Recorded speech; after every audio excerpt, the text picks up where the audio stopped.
Assalamualaikum warahmatullahi wabarakatuh.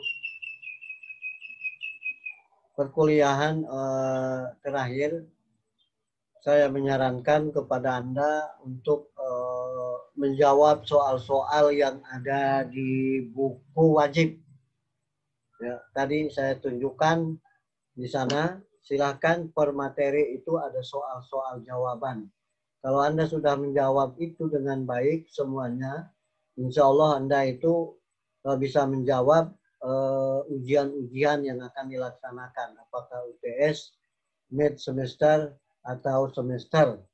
Ini insya Allah nilai Anda akan sukses. Terakhir, pada kesempatan ini akan membahas karakteristik ajaran Islam. Sebagai Muslim tentu ingin menjadi Muslim yang sejati. Muslim menjalankan Islam secara kafah, total, menyeluruh, bukan mementingkan satu aspek dari ajaran Islam, lalu mengabaikan aspek lainnya. Oleh karena itu, pemahaman kita terhadap ajaran Islam secara syamil, menyeluruh, dan kamil sempurna menjadi satu keharusan. Disinilah letak penting mempelajari, menelaah karakteristik ajaran Islam. Di mana kehususannya, karakteristiknya? Satu, Robbaniyah. Artinya Islam itu merupakan agama yang bersumber dari Allah Subhanahu wa Ta'ala, bukan buatan manusia. Nabi Muhammad SAW bukan membuat agama, hanya menyampaikannya. Beliau berbicara, kapasitasnya berdasarkan wahyu, bukan buatan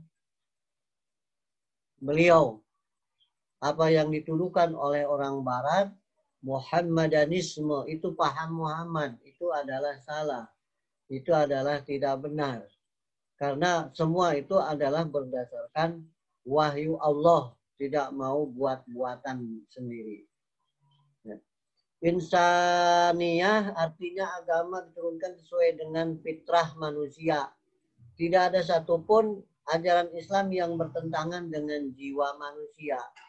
Seks misalnya, satu kecenderungan manusia tidak dilarang melampiaskan seksnya selagi tidak bertentangan dengan ajaran Islam.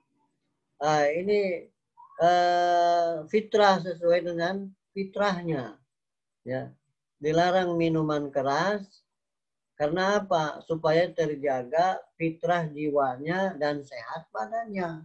Kan sesuai dengan fitrah. Ya. Sumuliyah, Islam merupakan agama yang lengkap, menyeluruh, tidak mengutamakan satu aspek ajaran. Menyeluruh dalam segala aspek kehidupan. Semuanya akan bermanfaat bagi manusia. Al-waqi'iyah, realistis. Dalam kehidupan sehari-hari, walau berbeda latar belakang, miskin, kaya, pria, wanita, dewasa, remaja, anak-anak, rendahan, pejabat, bukan pejabat, tetap aja ada realistis dalam kehidupan manusia. Ada manfaatnya, ada gunanya bagi yang lain. Ya, saling asah, asih, asuh di antara sesama manusia. Sebagai contoh yang mudah, kalau semua orang kaya terus kaya semua, tidak ada orang miskin, coba bayangkan siapa yang mau menjadi pembantu, siapa yang membantu dia. Tak ada lagi nanti, kan repot ini. Ada orang lemah, ya. Nanti orang kaya itu tidak bisa bersedekah lagi kalau semuanya sudah kaya, tidak memerlukan lagi. Ya, realistis dalam kehidupan ini. Kemudian al-wasatiyah, seimbang, pertengahan antara fikir dan zikir ini ada keseimbangan. Ya, kalau tidak seimbang ini menyebabkan berbahaya. Ya, menguatkan fikir tanpa zikir nanti bisa stres hidup ini karena mengikuti akal pikirannya saja tanpa ingat sama Allah, tanpa zikir sama Allah. Ya, ini material dan spiritual. Kemudian al-wuduh, konsepnya jelas, tidak membuat bingung, semua persoalan dapat dijawab dan tuntas. al-jama'u baina as-sabat wal murunah. Ada ajaran yang permanen dan fleksibel. Permanen tidak dapat diganggu gugat seperti ibadah mahdhah yang ketentuannya sudah berlaku umum. Apa adanya itu ibadah mahdhah. Ada azimah, hukumnya azimah, kepastian. Ada ibadah itu yang fleksibel. Konsep muamalah, hukumnya rukhsah, ada kebolehan-kebolehan di sana. Kalau dalam keadaan darurat, ya bisa ditambah, bisa dikurang. Ini kalau rukhsah. Rukhsah itu kalau dia sakit, sholatnya bisa duduk, bisa berbaring, bisa kedipan mata. Nah ini rukhsah kebolehan, ya, dari Allah Subhanahu Wa Taala. Jadi demikianlah. Semoga materi yang telah disampaikan bermanfaat dan berguna bagi kita semua, termasuk saudara sebagai mahasiswa. Kemudian pemberdayaan 5 hal ini perlu juga. Ini sebenarnya kalau mau dijelaskan lebih lanjut, ini panjang juga ceritanya. Ya, harus diberdayakan ruh, jiwa. Dulu kita di alam ruh itu sudah berjanji mau patuh ibadah kepada Allah. Alastu birabbikum. Apakah kalian ini nanti mau menyembah aku ketika masih di alam roh? Qalu bala syahidna. Jawab semua, ya siap kami menyembahmu ya Allah. Tetapi apa? Ya, setelah dia lahir ke dunia, karena ini ada nafsu nggak baiknya, nafsu lawamah, nafsu amarah, bukan nafsu mutmainnah. Kalau nafsu mutmainnah, insya Allah dia bisa beribadah kepada Allah dengan baik, dengan istiqomah, jiwanya mantap, ya. Maka perlu diberdayakan. Janji kita sama Allah itu perlu diberdayakan. Ya. Kemudian yang kedua, akal berpikir positif. Ulul albab, ya, ulul albab itu orang-orang yang mempunyai pikiran yang positif, yang cerdas. Ya, dikatakan orang cerdas itu apa? Al-kayyisu mandana wa amila lima badal maut. Orang yang cerdas itu kata Nabi, orang yang selalu siaga, siap siaga, mempersiapkan diri amal ibadah untuk sesudah mati.